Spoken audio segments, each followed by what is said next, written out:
Hello दोस्तों, good evening. आज का सेशन शुरू करने से पहले पिछले सेशन के प्रश्नों को देख लेते हैं एक बार। किस संगठन ने AC001 नाम से इलेक्ट्रिक वाहनों के लिए स्वदेशी चार्जर विकसित किया है? तो दोस्तों इस प्रश्न का राइट आंसर होगा ए। हाल ही में किस राज्य ने ऑनलाइन गेम्स ऑफ चांस पर प्रतिबंध लगाने के लिए एक विधेयक पारित किया है?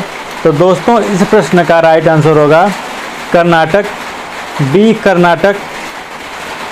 भारत की किस तकनीकी पहल ने best use of digital technology श्रेणी के तहत CIPS excellence in procurement award 2021 जीता है? तो दोस्तों इस प्रश्न का राइट आंसर होगा ए। जेम FSSAI के अनुसार औद्योगिक रूप से उत्पादित ट्रांस फैट को किस मूल्य तक सीमित किया जाना चाहिए? तो दोस्तों इस प्रश्न का राइट आंसर होगा बी 2%। किस संगठन ने climate indicators and sustainable development demonstrating the interconnections शीर्षक से रिपोर्ट जारी की है? तो दोस्तों इस प्रश्न का राइट आंसर होगा ए होगा WMO। भारत ने किस देश के साथ C-295 एयरक्राफ्ट के लिए समझौता किया है? तो दोस्तों इस प्रश्न का राइट आंसर होगा बी स्पेन से। भारत में कहाँ दुनिया का सबसे ऊंचा EV चार्जिंग स्टेशन शुरू किया गया है? तो दोस्तों इस प्रश्न का राइट आंसर होगा ए काजा, हिमाचल प्रदेश में। Digital quality of life index 2021 में भारत कौन से स्थान पर रहा है? तो दोस्तों इस प्रश्न का राइट आंसर होगा सी 59वें स्थान पर।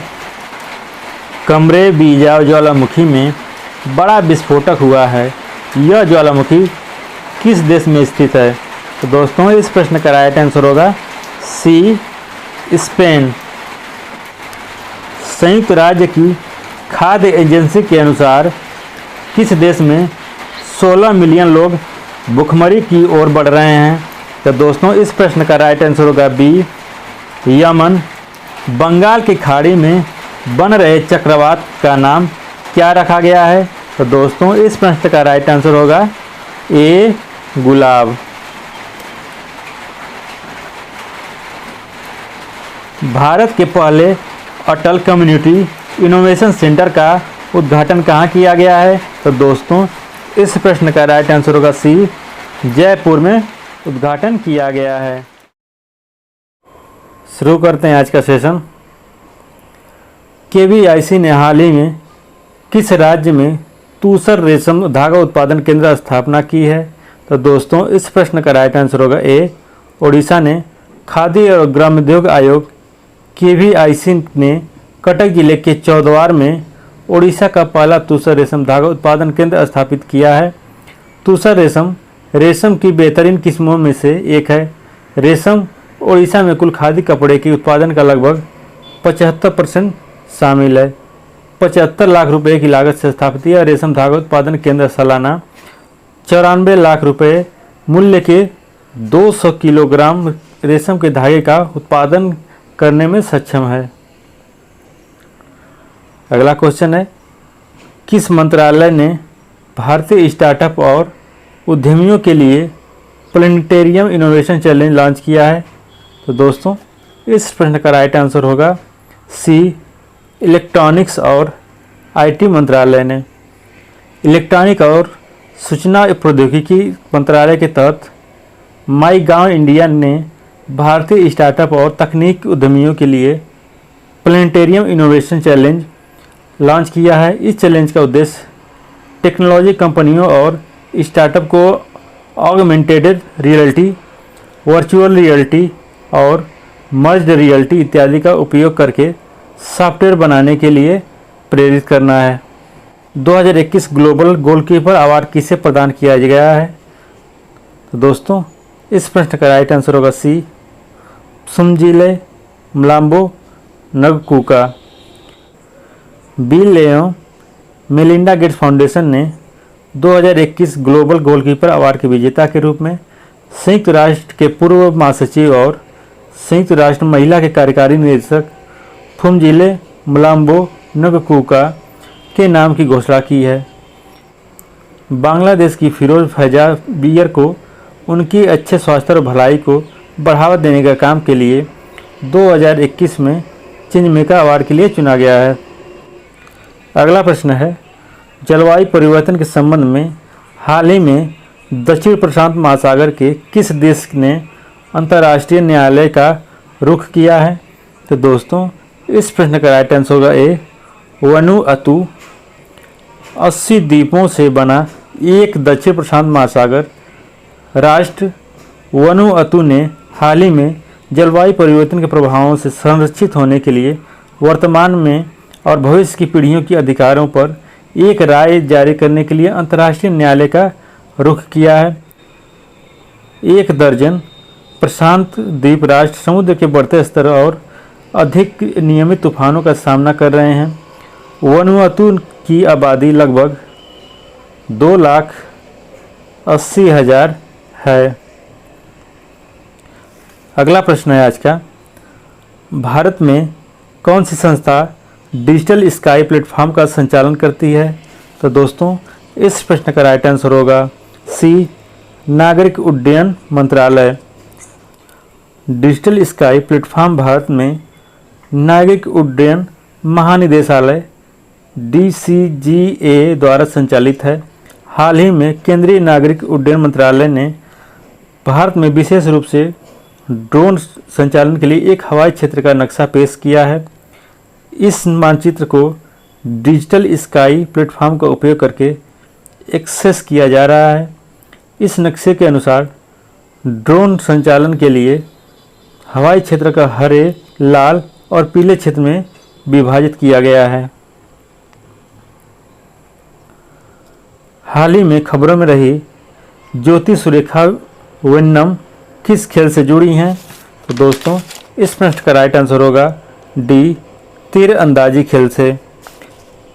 ज्योति सुरेखा वेन्नम ने यांगटम में चल रही विश्व तीरंदाजी चैंपियनशिप में महिलाओं के कंपाउंड इवेंट में रजत पदक जीता है। फाइनल मुकाबले में उन्हें कोलंबिया की दुनिया के तीसरे नंबर के खिलाड़ी सारा लोपेज से हार मिली थी।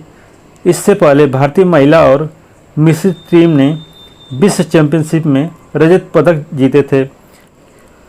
भारत की महिला टीम में ज्योति, मुस्कान किराकर और प्रिया गुर्जर शामिल हैं।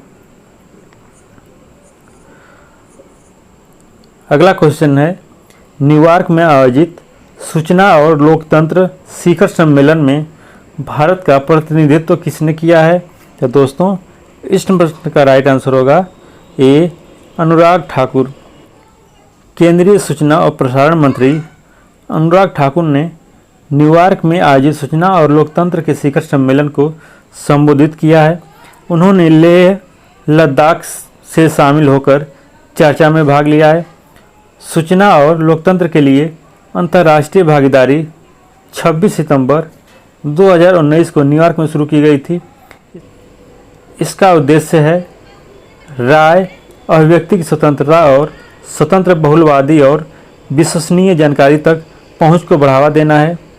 इस साझेदारी पर अब तक 43 राज्य ने हस्ताक्षर किए हैं। बंगाल की खाड़ी में विकसित हुए तीसरे सितंबर चक्रवात का नाम क्या है? तो दोस्तों, इसका राइट आंसर तो गुलाब होगा। पिछले क्लास में आप देखा है, आपने पढ़ा भी है। यहाँ मिस प्रिंट हो गया है, यस की जगह पर गुलाब होगा। चक्रवात गुलाब हाल ही में आंध्र प्रदेश में पहुंचा है।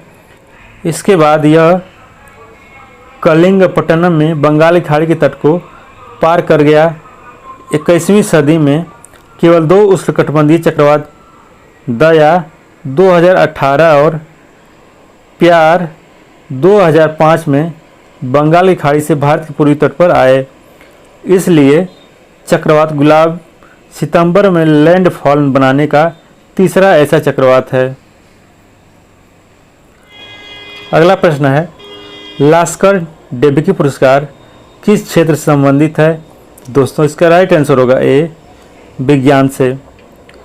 मैरी और अल्बर्ट लास्कर ने उन वैज्ञानिकों को सम्मानित करने के लिए 1945 में लास्कर अवार्ड की स्थापना की गई, जिनकी जैविक और नैदानिक खोजों ने मानव स्वास्थ्य को बेहतर बनाने में मदद की है।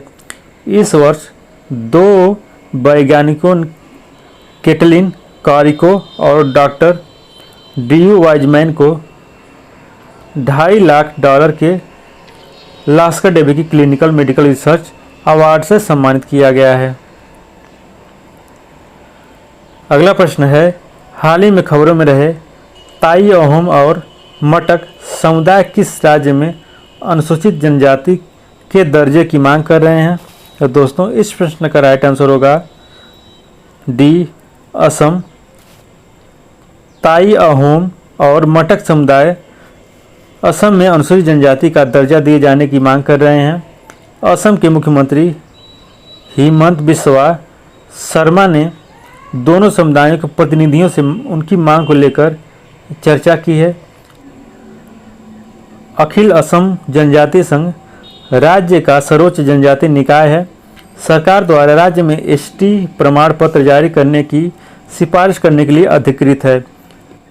इन दोनों के अलावा कोच राजवंशी, मोरन और चुटिया समुदाय भी एसटी दर्जे की मांग कर रहे हैं।